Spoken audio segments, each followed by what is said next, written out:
প্রিয় বন্ধুরা, আসসালামু আলাইকুম।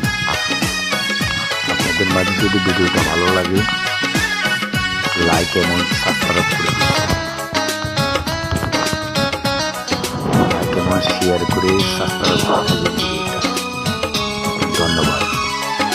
ভুল না হয় আমারই ছিল বেশি, করনি ক্ষমা করেছো দোষী। অভিমান লুকিয়ে রাখো যদি, থাকবো সারা জীবন অপরাধী। প্রতিশোধ নেবে নাও, আমি বাধা দেব না। একবার বলে যাও কেন আমার